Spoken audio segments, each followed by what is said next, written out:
जीव या मनुष्य प्रारब्ध बस कैसे वर्तमान या वर्तमान बस कैसे भविष्य का निर्माण करता है, बनाता है। जब जीव या मनुष्य भविष्य में पहुंचकर वर्तमान का जीवन जीता है, तब पिछले जन्म का वर्तमान प्रारब्ध बन जाता है। तो उस प्रारब्ध के बने कारण को वर्तमान में रोकने के लिए जीव या मनुष्य क्या क्या उपाय करता है, उसके बाद भी रुकता है कि नहीं, इसी बात को समझने के लिए कहा जा रहा है। क्योंकि यह जीवन एक रहस्य है, संबंध भी एक रहस्य है, व्यवस्था भी और संसार सब कुछ एक बहुत बड़ा रहस्य है। जीवन का भोग भी रहस्य है। उन सभी बातों को समझने का प्रयास किया जा रहा है। तो इस सारे रहस्य को महाराज मनु जी के प्रसंग के माध्यम से हम सुने और समझने का प्रयास करें। तेहि मनुराज किन बहु काला, प्रभु आयसु सब विधि प्रतिपाला। होयन विषय विराग भवन बसत भा चौथपन, हृदय बहुत दुख लाग जन्म गयो हरि भगति बिनु। महाराज मनु जी बहुत काल तक राज किए और श्री हरि के आज्ञा का पालन किए। तब विचार करने लगे कि विषय वासना से वैराग्य नहीं होता, और चौथापन आ गया। तब मन में बहुत दुख हुआ कि भगवान के भक्ति के बिना ही जीवन बीत रहा है। भाव है, चली जा रही है उम्र धीरे धीरे, चली जा रही है उम्र धीरे धीरे, बीती जा रही है उम्र धीरे धीरे।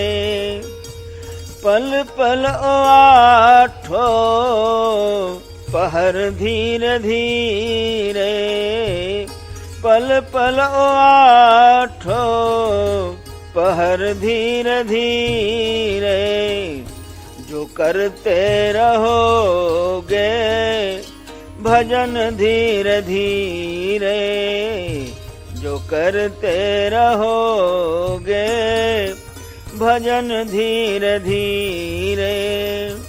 चली जा रही है उम्र धीरे धीरे, चली जा रही है उम्र धीरे धीरे। बचपन भी जाए जवानी भी जाए, बचपन भी जाए जवानी भी जाए। बुढ़ापे का होगा असर धीरे धीरे, बुढ़ापे का होगा असर धीरे धीरे। चली जा रही है उम्र धीरे धीरे, चली जा रही है उम्र धीरे धीरे। तेरे हाथ पाँव में बल न रहेगा, तेरे हाथ पाँव में बल न रहेगा। झुकेगी तुम्हारी कमर धीरे धीरे, झुकेगी तुम्हारी कमर धीरे धीरे। चली जा रही है उम्र धीरे धीरे, चली जा रही है उम्र धीरे धीरे। शिथिल अंग होगे सब एक दिन तुम्हारे, शिथिल अंग होगे सब एक दिन तुम्हारे। तेरी मंद होगी नजर धीरे धीरे, तेरी मंद होगी नजर धीरे धीरे। चली जा रही है उम्र धीरे धीरे, चली जा रही है उम्र धीरे धीरे। राम राम रटते रहिए जब तक है घट में प्राण, कबहू के दीनानाथ के भनक पड़ेंगे कान। जो करते रहोगे भजन धीरे धीरे, जो करते रहोगे भजन धीरे धीरे। बुराई से मन को तू अपने हटा ले, बुराई से मन को तू अपने हटा ले।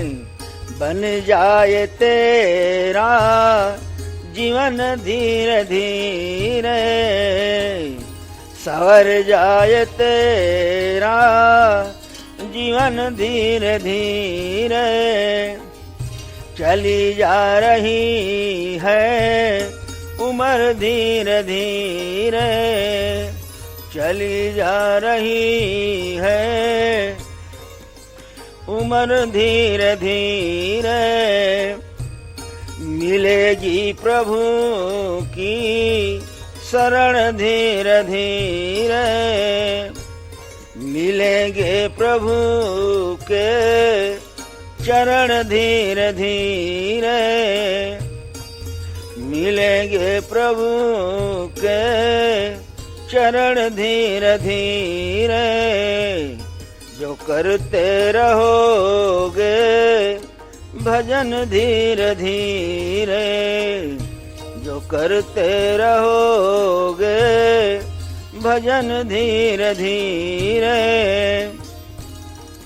भजन कर हरि का तू पल पल ओ प्यारे, भजन कर हरि का तू पल पल ओ प्यारे। मिल जाएगा ओ सजन धीरे धीरे, मिल जाएगा ओ सजन धीरे धीरे।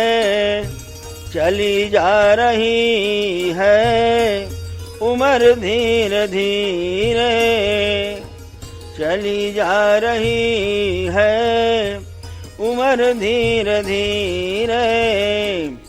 पल पल ओ आठो पहर धीरे धीरे, चली जा रही है उम्र धीरे धीरे। जो करते रहोगे भजन धीरे धीरे, जो करते रहोगे भजन धीरे धीरे। मिल जाएगा ओ सजन धीरे धीरे, सवर जाए तेरा जीवन धीरे धीरे, सवर जाए तेरा जीवन धीरे धीरे। तभी तो थमेगी उम्र धीरे धीरे, तभी तो थमेगी उम्र धीरे धीरे। नहीं तो चली जा रही है उम्र धीरे धीरे, उम्र धीरे धीरे, उम्र धीरे धीरे। तब मनु महाराज क्या करते हैं? बर भैसराज सुतहि तब दीन्हा, नारी समेत गवन बन कीन्हा। तीरथ वरन मिस विख्याता, अति पुनीत साधक सिद्धिदाता। बसहि तहाँ मुनि सिद्ध समाजा, तहि हर्षि चलो मनु राजा। पंथ जात सो अहिमति धीरा, ज्ञान भगति जनु धरे शरीरा। पहुँचे जाई धेनुमति तीरा, हर्षि नहाने निर्मल नीरा। आए मिलन सिद्ध मुनि ज्ञानी, धर्म धुरंधर नृप ऋषि जानी। जहाँ तहाँ तीरथ रहे सुहाए, मुनि न सकल सादर करवाए। कृष शरीर मुनि पट परिधाना, सत समाज नित सुनहि पुराना। पश्चाताप के साथ पुत्रों को बरियाई जबरदस्ती राज देकर रानी समेत वन को चल दिए, जो अत्यंत पवित्र और साधकों को सिद्धि देने वाला तीर्थों में श्रेष्ठ नैमिषारण्य प्रसिद्ध स्थान है। वहाँ मुनियों और सिद्धों के समूह बसते हैं। महाराज मनु जी प्रसन्न होकर वहीं चले और वे धीर बुद्धि वाले राजा रानी मार्ग में जाते हुए ऐसे शोभित हो रहे थे जैसे ज्ञान भक्ति ही शरीर धारण किए जा रहे हों। ऐसे ही चलते चलते गोमती के किनारे जा पहुँचे और हर्षित होकर निर्मल जल में स्नान किए। महाराज मनु जी को धर्म धारण करने वाले राजर्षि जानकर सिद्ध और ज्ञानी मुनि उनसे मिलने आए।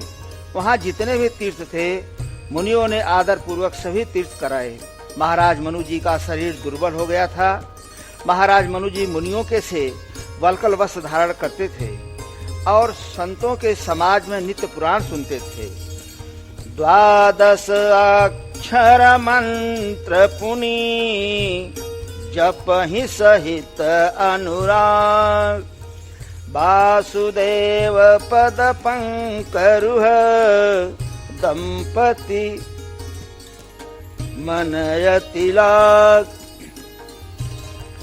12 मंत्र ओम नमो भगवते वासुदेव का प्रेम सहित जप करते थे। भगवान वासुदेव के चरण कमलों में राजा रानी का मन लग गया। वे साग फल और कंदमूल का आहार करते थे और सच्चिदानंद सचेतन आनंद स्वरूप ब्रह्म का स्मरण करते थे।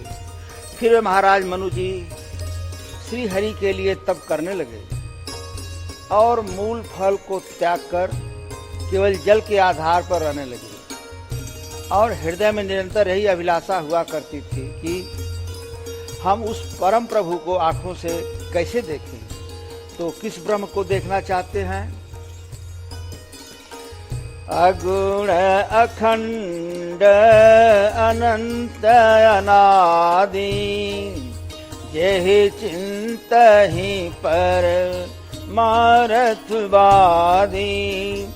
नेति नेति जेहि वेद निरूपा, निजानंद निरूपादि अनूपा। शंभो विरंची विष्णु भगवाना, उपजहि जासु अंश ते नाना। ऐसे प्रभु सेवक बस अहई, भगत है तुली लातन गहई। जो यह बचन सत्य श्रुति भाखा, तो हमार यही अभिलाषा। राजा रानी सोचते हैं कि जो निर्गुण ब्रह्म अखंड अनंत और अनादि है, और परमार्थवादी ब्रह्मज्ञानी तत्ववेत्ता लोग जिनका निरंतर चिंतन किया करते हैं, जिन्हें वेद नेत नेत मतलब इतना ही नहीं ऐसा कहकर निरूपण करते हैं, और जो आनंद स्वरूप उपाधि रहित और अनुपम है, एवं जिनके अंश से अनेकों शिव ब्रह्मा और विष्णु भगवान प्रकट होते हैं, ऐसे प्रभु भी सेवक के बस में है, जो भक्तों के लिए दिव्य लीला विग्रह स्वरूप धारण करते हैं। महाराज मनु जी कहते हैं, यदि वेदों में यह वचन सत्य कहा है, तो हमारी अभिलाषा भी अवश्य पूरी होगी। ऐसा कहकर जल का आहार करते 6000 वर्ष बीत गए। फिर 7000 वर्ष वायु के आधार पर रहे। फिर 10,000 वर्ष तक राजा रानी ने वायु को भी छोड़ दिया। फिर दोनों एक पैर पर खड़े रहे। राजा रानी का अपार तप देखकर ब्रह्मा विष्णु और शिव जी कई बार महाराज मनु जी के पास आए। अनेकों प्रकार से लालच देकर कहा कि कुछ वर मांगो, पर ये परम धैर्यवान डिगाए नहीं डिगे। ऐसा क्यों हुआ? क्योंकि महाराज मनु जी की जो तपस्या थी वह अखंड ब्रह्म की थी। जिस अखंड ब्रह्म से त्रिदेवों की उत्पत्ति होती है। शंभो बिरंचे विष्णु भगवाना, उपजहि जासु अंश ते नाना। तो महाराज मनु जी के पास जो जा रहे थे वे लोग अखंड ब्रह्म से उत्पन्न होने वाले त्रिदेवा थे। ये लोग एक एक ब्रह्मांड की व्यवस्था देखने वाले थे। और महाराज मनु जी की तपस्या अगुण अखंड अनंत अनादि, जेहि चिंत ही पर मारथवादी। ऐसे वो प्रभु से वक बस अहई, भगत है तुली लातन गहई। महाराज मनु जी की तपस्या इस ब्रह्म की थी और इन्हीं का इंतजार था। जो त्रिदेवा महाराज मनु जी के पास जा रहे थे, उन त्रिदेवों के वाणी में वो प्रभाव नहीं था जो महाराज मनु जी को प्रभावित कर सके। मतलब कि त्रिदेवा के वाणी का महाराज मनु जी के ऊपर कोई किसी तरह का प्रभाव नहीं पड़ा। इसीलिए त्रिदेवा बार बार आए और चले गए। वेदे हरिहर तप देखी अपारा, मनु समीप आए बहुबारा।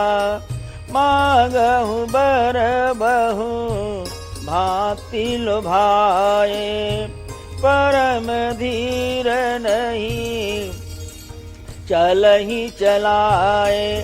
इधर राजा रानी का शरीर हड्डियों का ढांचा मात्र रह गया था। राजा रानी के मन में जरा भी पीड़ा नहीं थी। राजा रानी जिस अखंड ब्रह्म की आराधना कर रहे थे, उस ब्रह्म ने जब प्रभु सर्वज्ञ दास निज जानी, गति अनन्यता पसरनि पुरानी। मांगु मांगु बरु भय न भुवानी, परम गंभीर कृपा मृत शानी। मृतक जियावनी गिरा सुहाई, श्रमण रंध्र हई उर जब आई। हृष्ट पुष्ट तन भय सुहाए, मानहु अबहि भवन ते आए। श्रवण सुधा सम बचन सुनी पुलक प्रफुल्लित गान। बोले मनु कर दंडवत प्रेमन हृदय समात। सर्वज्ञ प्रभु ने अनन्य गति मतलब एक परमात्मा को छोड़कर अन्य दूसरे का कोई भरोसा न हो, केवल एक परमात्मा का ही भरोसा हो। ऐसे राजा रानी को जब निज दास जाना तब परम गंभीर और कृपा रूपी अमृत से सनी हुई आकाश बाड़ी हुई कि वर मांगो।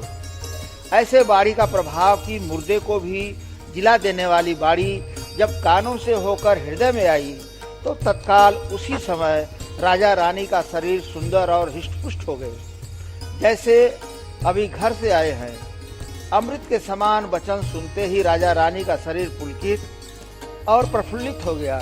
तब महाराज मनु जी दंडवत करके बोले और प्रेम हृदय में समाता न था तो कहते हैं, हे प्रभु, आप सेवकों के लिए कल्प वृक्ष और कामधेनु है।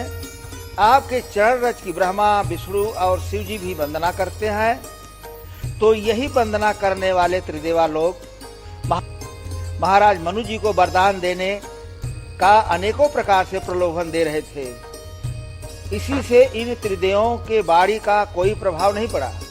तो महाराज मनु जी आगे क्या कह रहे हैं, हे प्रभु, आप तो सेवा करने में सुलभ हैं तथा सब सुखों को देने वाले हैं और आप शरणागत के रक्षक तथा जड़ चेतन के स्वामी हैं। इसलिए हे अनाथों का कल्याण करने वाले, यदि हम लोगों पर आपका स्नेह है तो प्रसन्न होकर यह वरदान दीजिए, जो स्वरूप बस शिव मन माही, यही कारण मुनि जतन कराही।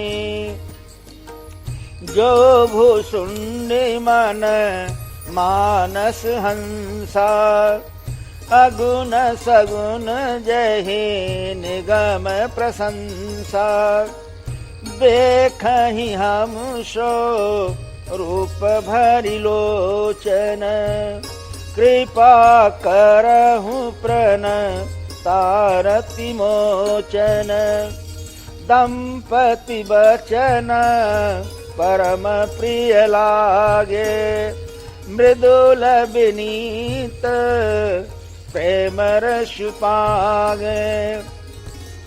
भगत बछल प्रभु कृपा निधाना, विश्ववास प्रग हे भगवाना। महाराज मनु जी कह रहे हैं कि हे प्रभु, आपका जो स्वरूप शिव जी के मन में बसता है और जिस स्वरूप के लिए मुनि लोग यत्न करते हैं, और जो कागभुसुंडी के मन रूपी मान सरोवर में विहार करने वाला हंस है, जिसको सगुण और निर्गुण कहकर वेद जिसकी प्रशंसा करते हैं। महाराज मनु जी कह रहे हैं, हे शरणागत के दुख को मिटाने वाले प्रभु, ऐसी कृपा कीजिए कि हम उसी रूप को नेत्र भर कर देखें। इस तरह से राजा रानी के कोमल, विनय युक्त और प्रेम रस में पगे हुए वचन भगवान को बहुत प्रिय लगे। तब भक्त वत्सल कृपा निधान संपूर्ण विश्व के निवास स्थान या समस्त विश्व में व्यापक सर्वसमर्थ भगवान प्रकट हो गए। तो कृपा निधान प्रभु का क्या और कैसा स्वरूप है, बाबा गोस्वामी जी बता रहे हैं। नील सरोरुह नीलमणि, नील नीरधर श्याम। लाजहि तन शोभा निरखी, कोटि कोटि सत काम। यहाँ पर सब नीले रंग से ही उपमा दिया गया है। ऐसा क्यों? क्योंकि परमात्मा की शरीर नीले रंग की है, इसलिए सब नीले रंग से ही उपमा दिया गया है। तो अन्य पुष्पों को छोड़कर इसमें ऐसा कौन सा गुण है जो कि कमल से ही उपमा दिया गया है? तो कमल की अपनी खास विशेषता है कि कमल कोमल, मुलायम, सुकुमार होता है और जल में रहते हुए जल से कभी प्रभावित नहीं होता है।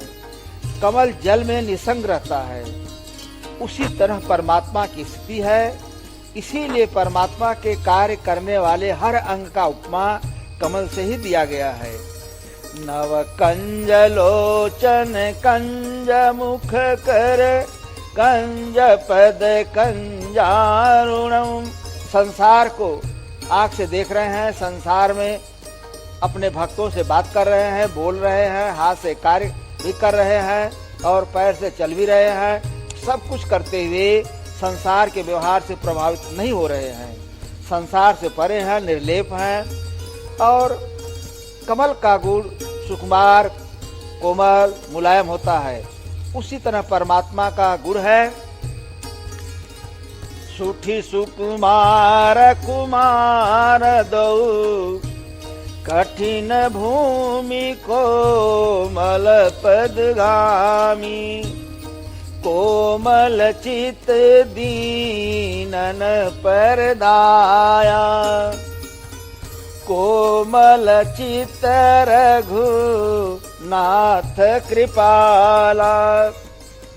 अति कोमल रघु वीर स्वभाव। तो परमात्मा भी प्रकृति में, संसार में, शरीर में अनासक्त, निर्लेप, निसंग रहता है। नीलमणि से उपमा देने का कारण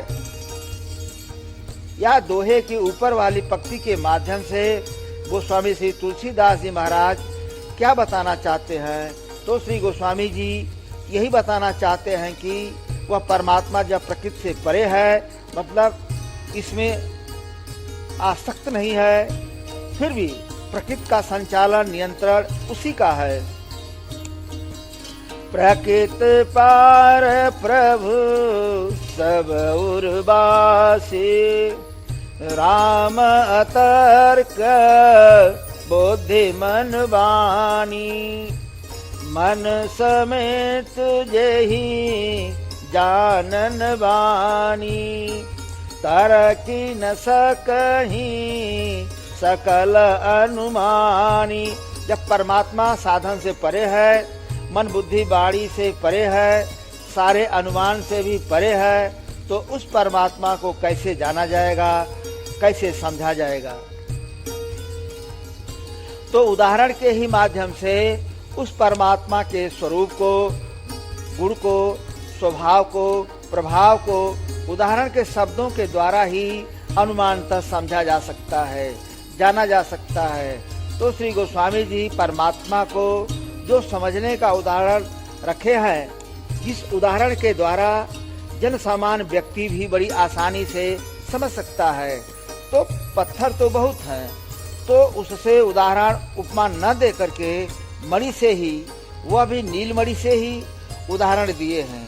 क्योंकि मणि में सहज प्रकाश होता है और मणि के प्रकाश के ऊपर किसी भी प्रकार के बाधा का प्रभाव नहीं पड़ता है। जल और वायु के प्रभाव से भी मणि का प्रकाश प्रभावित नहीं होता है और मणि में सहज स्वयं का प्रकाश होता है। यह प्रकाश का गुण अन्य पत्थरों में नहीं होता है। और मणि में भी केवल नीलमणि से क्यों?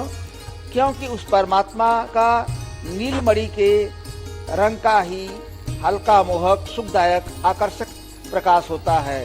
जैसे मणि के प्रकाश को करने के लिए किसी साधन की आवश्यकता नहीं पड़ती है, मणि में स्वयं का सहज प्रकाश होता है। इसलिए श्री गोस्वामी जी ने मणि से उपमा दिया है। इसी बात को भगवान शिव जी माँ पार्वती से कह रहे हैं, सहज प्रकाश रूप भगवाना नहीं तह पुनि भी ज्ञान बिहाना। परम प्रकाश रूप दिन राति नहीं कछु चाहिए दिया घृत बाती। पुरुष प्रसिद्ध प्रकाश निधि। तो परमात्मा मणि के तरह सहज प्रकाश स्वरूप है। परमात्मा सहज है, सहज ही चले। परमात्मा श्री राम जी का सहज चलना, उठना, बैठना, बोलना, व्यवहार करना सब सहज ही सहज है और सहज प्रकाश स्वरूप भी है। और वह परमात्मा मन बुद्धि वाणी से परे है। जब वह परमात्मा मन बुद्धि वाणी से परे है तो उस प्रकाश स्वरूप परमात्मा को कैसे व्यक्त करेंगे और कैसे समझेंगे? तो जीव को उस परमात्मा के गुण, स्वभाव, प्रभाव, स्वरूप को समझने के लिए इन उदाहरणों के द्वारा या माध्यम से श्री गोस्वामी जी ने समझाने का प्रयास किया है। इसीलिए मणि से उपमा दिए हैं। अब नील निर्धर श्याम, जलयुक्त गंभीर नीले बादल के समान कोमल सुखदायक प्रकाश, मतलब उस प्रकाश में न तो तपन है और न तो शीत है। इसी से वह प्रकाश कोमल और सुखदायी है। उस प्रकाश में परम शांति है, मन को विश्राम है। इस तरह परमात्मा के श्याम वर्ण चिन्मय शरीर की शोभा को देखकर करोड़ों कामदेव भी लज्जित मतलब लजा जाते हैं। पद राजीव बरनी नहीं जाही, मुनि मन मधुप बसही जन माही। माम भाग सो मति अनुकूला, आदि शक्ति छवि निधि जग मूला। जासु अंश उप जहि गुण खानी, अगणित लाक्षी उमा ब्रह्मानी। भृकुटी विलास जासु जग होई, बाम भाग सीता सोई। छवि समुद्र हरि रूप बिलोकी, एक टेक रहे नयन पट रोकी।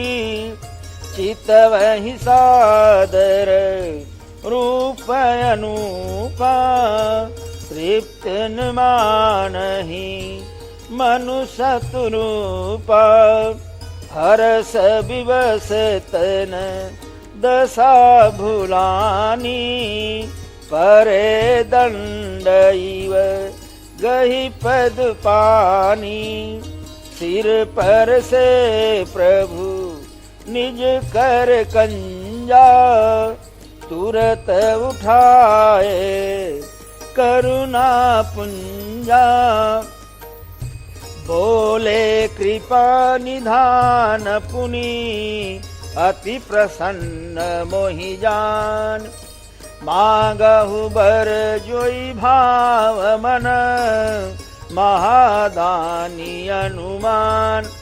भगवान के उन चरण कमलों का तो वर्णन नहीं किया जा सकता जिनमें मुनियों के मन रूपी भौरे बसते हैं और भगवान के बाएं भाग में सदा अनुकूल रहने वाली शोभा की रास जगत की मूल कारण स्वरूपा आदि शक्ति श्री जानकी जी शोभित है।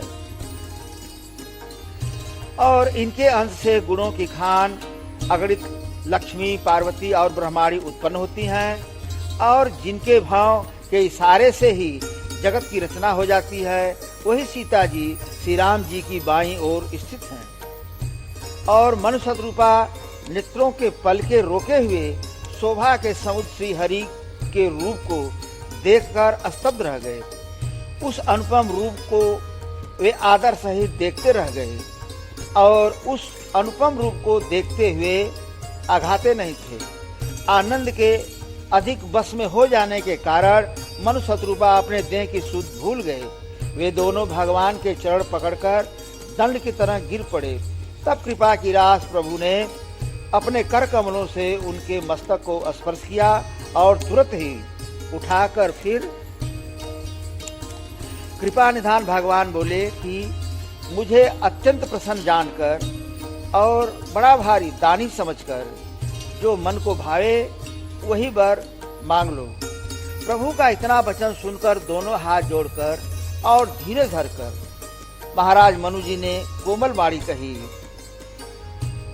नाथ देखी पद कमल तुम्हारे, अब पूरे सब काम हमारे। एक लालसा बड़ी उर्माही, सुगम अगम कही जाति सुनाही। तुम ही देत अति सुगम गोसाई, अगम लाग मोहि निज कृपनाई। यथा दरिद्र विबुध तरुपाई, बहु संपत्ति माँ गत सकुचाई। तासु प्रभाव जान नहीं सोई, तथा हृदय मम संशय होई। सो तुम जानहु अंतर्जामी, पूरवहु मोर मनोरथ स्वामी। हे नाथ, हे प्रभु, आपके चरण कमलों को देखकर अब हमारी सब मनोकामनाएं पूरी हो गई। महाराज मनु जी कहते हैं, फिर भी हे प्रभु, मन में एक और बड़ी लालसा है। प्रभु, उसका पूरा होना सहज भी है और अत्यंत कठिन भी है। में बड़ा संकोच लगता है। महाराज मनु जी कहते हैं, हे स्वामी, जबकि आपके लिए तो उसका पूरा करना बड़ा सहज है, लेकिन अपनी कृपणता के कारण वह मुझे अत्यंत कठिन मालूम होता है। कैसे? महाराज मनु जी कह रहे हैं कि जैसे कोई दरिद्र कल्प वृक्ष को पाकर भी अधिक धन मांगने में संकोच करता है। काहे के लिए? इसलिए कि वह व्यक्ति कल्प वृक्ष के प्रभाव को नहीं जानता है। हे प्रभु, वैसे ही मेरे हृदय में संशय हो रहा है। इसलिए हे स्वामी, हे प्रभु, आप तो अंतर्जामी हैं, आप तो उसे जान ही रहे हैं, तो हे प्रभु, वह मेरा मनोरथ पूरा कीजिए। तो प्रभु कहते हैं, सकुच बिहाई मांगो निप मोही, मोरे नहीं अदेय कछु तोही। हे राजन, आप संकोच छोड़कर मुझसे मांगो। जो मैं तुम्हें न दे सकूं ऐसा मेरे पास कुछ भी नहीं है। अगर यहाँ देखा जाए तो प्रभु ने महाराज मनु जी के भावना को समझ लिया और उसी का संकेत भी दे रहे हैं। सकुच बिहाई मांगो निप मोही, कि भक्त की मांग भी पूरी हो जाए और हमारी लीला भी हो जाए। तो महाराज मनु जी कहते हैं, दानी शिरोमणि कृपा निधि, नाथ कहाँ सती भाव, चाहूं तुम ही समान सुत, प्रभूषण कवन दुराव। क्योंकि महाराज मनु जी भगवान के स्वरूप को देखकर इतना आकर्षित हो गए कि चितवहि सादर रूप अनूपा, तृप्त न मानहि मनु सतरूपा। देह की सुध ही भूल गए। इतना से ही कृपा निधान भगवान समझ गए। तभी भगवान श्री हरि विष्णु कहे कि मांगहु बर जोई भाव मन, महादानी अनुमान। इसी भाव को लेकर महाराज मनु जी कहते हैं, हे दानियों के शिरोमणि, हे कृपा निधान, हे नाथ, यहाँ पर बताया गया कि याचक को स्वभाव व्यवहार से कैसा होना चाहिए और मांगने का क्या तरीका है। तो महाराज मनु जी कहते हैं, हे नाथ, मैं अपने मन का सच्चा भाव कहता हूँ कि मैं आपके समान पुत्र चाहता हूँ। आप तो सब कुछ जानने समझने वाले हैं, तो आपसे क्या भेद रखूं। तब महाराज मनु जी की बात सुनकर कृपा निधान भगवान बोले, चूंकि प्रभु भी वही चाह रहे हैं जो महाराज मनु जी मांग रहे हैं। देखी प्रीति सुनी बचन अमोले, एवमस्तु करुणा निधि बोले।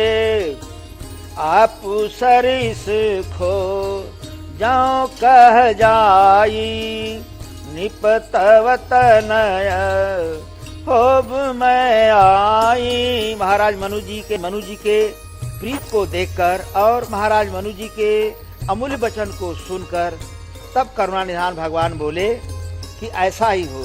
हे राजन, मैं अपने समान दूसरा कहाँ जाकर खोजूं, क्योंकि मैं कोट कोट ब्रह्मांड में अकेले हूँ। कागभुसुंडी जी गरुड़ जी से कह रहे हैं, एक एक ब्रह्मांड महू राहु बरस सतेक, यही विधि देखत फिरऊ मैं अंडकुटाह अनेक। भिन्न भिन्न मैं दीख सब अति विचित्र हरिजान, अगणित भुवन फिरो प्रभु रामन देखे हुआन। कागभुसुंडी जी गरुड़ जी से कह रहे हैं, मैं एक एक ब्रह्मांड में एक 100 वर्ष तक रहा। इस प्रकार मैं अनेकों ब्रह्मांड देखता फिरा। मैं सब कुछ भिन्न भिन्न और अत्यंत विचित्र देखा। इस तरह मैं अगणित ब्रह्मांडों में फिरता रहा, पर प्रभु श्री राम जी को मैंने दूसरी तरह का नहीं देखा। माँ सती भी इसी बात को अपने भाव में कहती हैं, राम रूप दूसर नहीं देखा। इसी से श्री हरि विष्णु कहे कि हे राजन, मैं स्वयं ही आकर तुम्हारा पुत्र बनूंगा। अब माँ शतरूपा जी से भगवान कह रहे हैं, शतरूप ही बिलोक कर जोरे, देवी मागु बरु जो रुचि तोरे। जो बरुनाथ चतुर निप मागा, सोई कृपाल मोही अति प्रिय लागा। प्रभु परंतु सुठी होती ढिठाई, यद्यपि भगत हित तुम ही सुहाई। तुम ब्रह्मादि जनक जग स्वामी, ब्रह्म सकल उर अंतर्जामी। अस समुझत मन संशय होई, कहा जो प्रभु प्रमाण पुनि सोई। जे निज भगत नाथ तव अहि, जो सुख पावहि जो गति लहहि। सोई सुख सोई गति सोई भगति, सोई निज चरण सने। सोई विवेक सोई रहनि प्रभु, हम ही कृपा करि दे। सुनि मृदु गूढ़ रुचिर बर बचना, कृपा सिंधु बोले मृदु बचना। जो कछु रुचि तुम रे मन माही, मैं सो दीन सब संशय नाही। मातु विवेक अलौकिक तोरे, कबहु न मिटिहि अनुग्रह मोरे। मैया शतरूपा जी को हाथ जोड़े देकर भगवान ने कहा, हे देवी, तुम्हारी जो इच्छा हो वो वर मांग लो।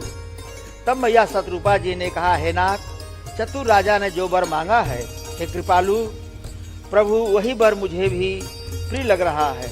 लेकिन हे प्रभु, एक ढिठाई भी हो रही है कि हे भक्तों के हित करने वाले, वह मेरी ढिठाई भी आपको अच्छी लगती है कि आप ब्रह्मा आदि के भी पिता हैं, यानी त्रिदेवों को उत्पन्न करने वाले हैं, जगत के स्वामी और सबके भीतर के जानने वाले ब्रह्म हैं। ऐसा समझने पर मन में संदेह हो रहा है कि जो आपने कहा तो क्या वह सच होगा?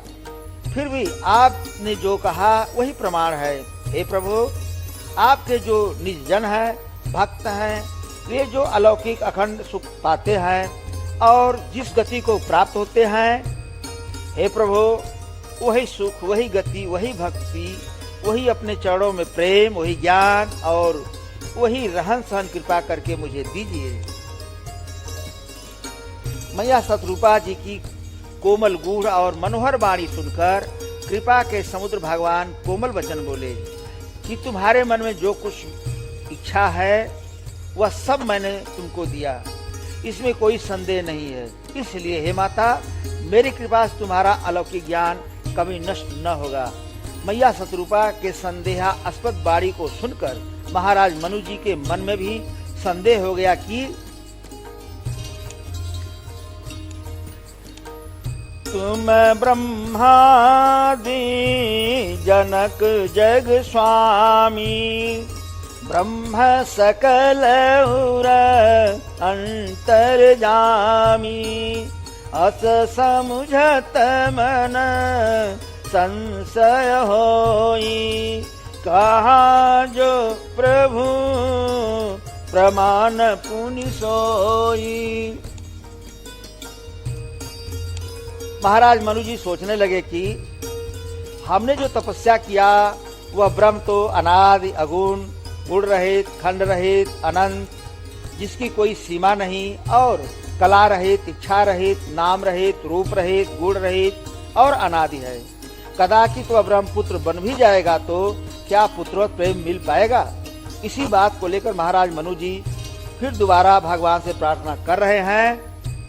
बंदी चरण मनु कहु बहोरी, अवर एक बिनती प्रभु मोरी, सुत विषयी तव पदरति हो, मोहि बड़ मूढ़ कह किनको, मनि बिनु फनी जिमी जल बिनु मीना, मम जीवन तिमी तुम ही अधीना, असबर मागी चरण गहिरहु, एवमस्तु करुणा निधि कहु, अब तुम मम अनुशासन मानी, सहु जाई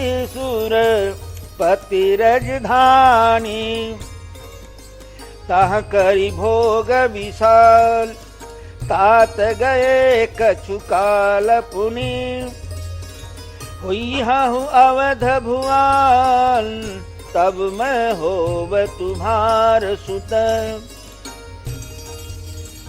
इच्छा मय नर वैस सवारे, हुई हूँ प्रगट निकेत तुम्हारे, अंसन सहित देह धरिता,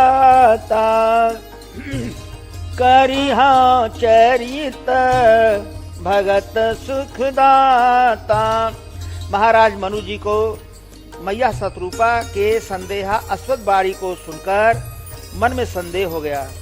इसीलिए महाराज मनु जी दोबारा प्रार्थना कर रहे हैं कि हे प्रभु, मेरी एक और विनती है कि आपके चरणों में वैसी प्रीत हो जैसे एक सामान्य पुत्र के लिए पिता की होती है। इसके बदले में चाहे कोई मुझे मूर्ख ही क्यों न कहे, महाराज मनु जी अब उस प्रेम का प्रमाण देने जा रहे हैं। भागवत गीता में भगवान श्री कृष्ण अर्जुन से कह रहे हैं कि कर्मणा गहना गति, कर्मों की गति बड़ी गूढ़ है, गहन होती है। जीव उस कर्म के गूढ़ गति को नहीं समझ पाता है। क्योंकि जीव के कर्म करने का उद्देश्य कुछ और होता है, लेकिन कभी कभी परिणाम कुछ और बनता है। जीव उसको समझ नहीं पाता है, लेकिन जब कभी वह परिणाम जीव के सामने आता है तो जीव उस परिणाम को देखकर घबरा जाता है और सोचने लगता है कि कभी हमने कोई कर्म ही नहीं किया तो यह परिणाम। तब जीव इसके बारे में सोचने लगता है, फिर भी जीव या व्यक्ति इसको समझ नहीं पाता है, क्योंकि मनुष्य तो अनुकूल परिणाम पाने के उद्देश्य से कर्म करता है, लेकिन जब उसी कर्म के द्वारा प्रतिकूल परिणाम आता है, मिलता है, तो मनुष्य माथा पकड़कर बैठ जाता है, फिर भी समझ नहीं पाता है। अब यहाँ यही समझना है, और इस प्रसंग का शीर्षक भी यही है कि जीव या व्यक्ति वर्तमान के जाने अनजाने अच्छे बुरे हर कर्मों के द्वारा अपने भविष्य का निर्माण कैसे करता है। तो जीव या व्यक्ति के वर्तमान के जाने अनजाने अच्छे बुरे कर्म के द्वारा ही भविष्य के लिए 8 कारण बनते हैं। जन्म, मिलन, मिलन में माता पिता, भाई बहन, भतीजा, पत्नी, पुत्र, मित्र और शत्रु। जीव भविष्य में कर्मानुसार पहुंचेगा तो इन लोगों से कब कब मिलन होगा और इन लोगों से कब कब वियोग होगा। मिलन वियोग वर्तमान का कर्म निश्चित करेगा, फिर वर्तमान के द्वारा भविष्य का सुख दुख, हानि लाभ और मृत्यु, ये 8 कारण समय स्थान के अनुसार सब वर्तमान के द्वारा भविष्य का निश्चित होगा। उसी के अनुसार सुख दुख, हानि लाभ सब होगा, क्योंकि भविष्य वर्तमान पर ही आधारित है, टिका है। इसीलिए वर्तमान का अध्यात्म में बहुत बड़ा महत्व है। जीवन है बेकार भजन कर दुनिया में, जीवन है बेकार भजन कर दुनिया में, भजन कर दुनिया में, भजन कर दुनिया में। झूठा है संसार भजन कर दुनिया में, झूठा है संसार भजन कर दुनिया में। बड़े भाग्य से नर तन पाया, बड़े भाग्य से नर तन पाया, इसमें भी हरि गुण नहीं गाया, इसमें भी हरि गुण नहीं गाया। किया न हरि से प्यार भजन कर दुनिया में, किया न हरि से प्यार भजन कर दुनिया में। जीवन है बेकार भजन कर दुनिया में, जीवन है बेकार भजन कर दुनिया में। माया ने तुझको बहकाया, माया ने तुझको बहकाया, बन तेरी काया। जो बनता है होशियार भजन कर दुनिया में, जो बनता है होशियार भजन कर दुनिया में। जीवन है बेकार भजन कर दुनिया में, जीवन है बेकार भजन कर दुनिया में। झूठ है, झूठ है, झूठा है संसार भजन कर दुनिया में, झूठा है संसार भजन कर दुनिया में। धन दौलत और महल खजाने, धन दौलत और महल खजाने, जिनको समझे अपने जाने, जिनको समझे अपने जाने। जाएगा जाएगा जाएगा हाथ पसार भजन कर दुनिया में, जाएगा हाथ पसार भजन कर दुनिया में।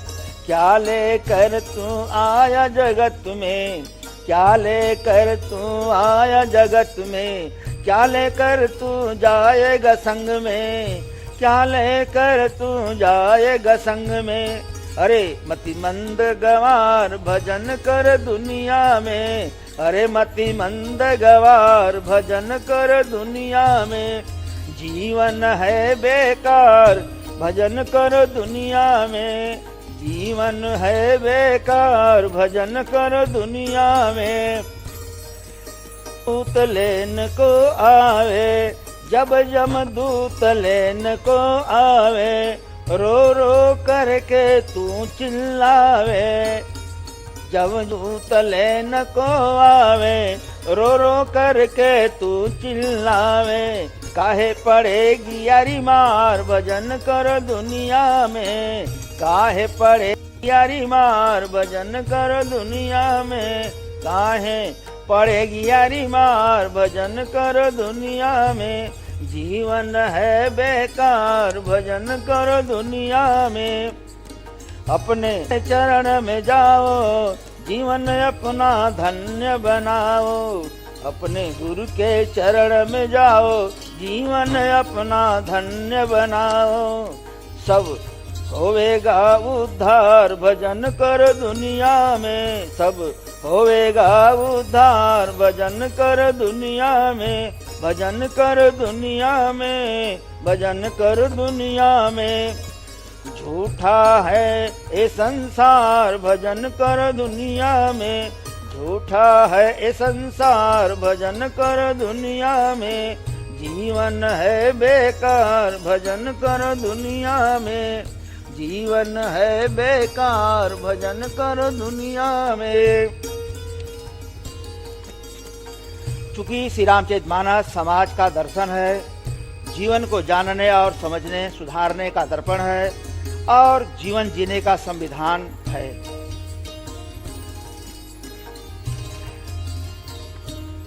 इन्हीं प्रसंगों के माध्यम से जीवन को और कर्मों के गति को, परिणाम को, कर्मों के द्वारा बनने वाले संबंधों, ऋणानुबंध संबंधों के माध्यम से आने वाले भोगों को और वर्तमान के कर्मों से बनने वाले भविष्य को और संचित प्रारब्ध के प्रेरणा से वर्तमान में उत्पन्न होने वाले अच्छे बुरे विचारों को और संचित प्रारब्ध का वर्तमान के जीवन में कितना प्रभाव रहता है, या संचित प्रारब्ध के प्रेरणा से वर्तमान के जीवन में कैसे कर्म होते हैं, या संचित प्रारब्ध का परिणाम जीव के मति गति पैदा करके जीव या व्यक्ति से कैसे वर्तमान में कर्म करवाता है, और संचित प्रारब्ध के परिणाम को मनुष्य वर्तमान में तीनों तापों के द्वारा कैसे भोगता है। इन सारी बातों को जानने के लिए श्री रामचरितमानस जीव के जीवन का दर्पण कहा गया है। अब देखें कि महाराज मनु जी जो प्रेम का प्रमाण रखने जा रहे हैं, तो प्रमाण रखने का उद्देश्य केवल परमात्मा को प्रेम में बांधना, न कि अपनी मृत्यु मांग रहे हैं। तो महाराज मनु जी कह रहे हैं कि जैसे मणि के बिना सांप और जल के बिना मछली, वैसे ही मेरा जीवन आपके अधीन हो। इस वर्तमान के संवाद के द्वारा भविष्य का अनुबंध हो रहा है और यही अनुबंध ही भविष्य का निर्माण किया। यही भविष्य है। शरीर छोड़ने के पहले मतलब मरने के पहले भविष्य बन गया और साथ साथ भविष्य का संबंध और संबंध के साथ साथ भोग भी तैयार हो गया।